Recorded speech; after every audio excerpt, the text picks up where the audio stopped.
Salut, c'est Trado. Voilà ma vidéo quotidienne pour l'indice parisien.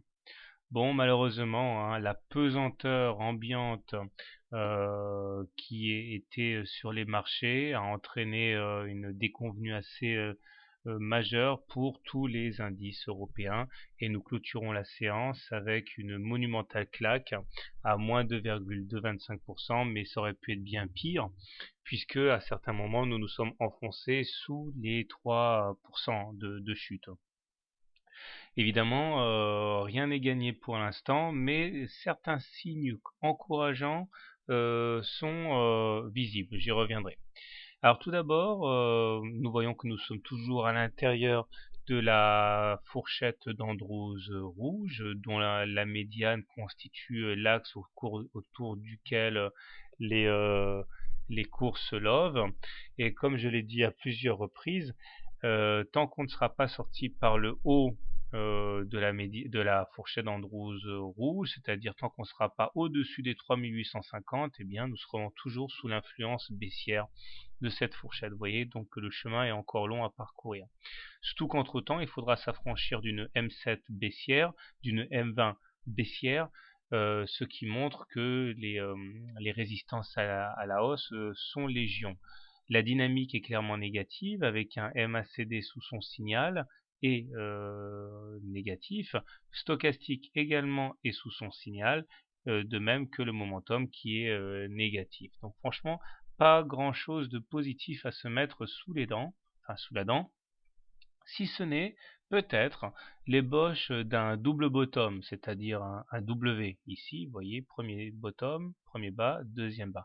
Alors, j'ai fait une vidéo là-dessus, je vous invite à la consulter, mais naturellement, il est très très très très très dangereux, très spéculatif de parier sur une fin de la baisse, mais ça peut être aussi très lucratif si on place bien son stop. Je remarquerai également avec vous la longueur de la mèche basse du jour, qui montre que les plus bas ont été goulûment achetés, et nous avons traversé à un moment la Bollinger inférieure ici, mais celle-ci, bien que transpercée en séance, n'a pas été transpercée en clôture. C'est un signe positif. Alors ça, plus le fait que nous soyons presque venus titiller le précédent plus bas à 3350, peut s'avérer être un point d'entrée intéressant pour les plus optimistes d'entre vous. Alors, comment trader le CAC demain? Eh bien, je pense que si vous êtes désespérément baissier sur le CAC, hein, si vous êtes pessimiste et que vous voulez le vendre à découvert, je pense que la solution la plus évidente serait de tenter un short en cas d'enfoncement ou de contact avec la moyenne mobile à cette séance. Stop loss devant être mis en cas de clôture au-dessus de la M7.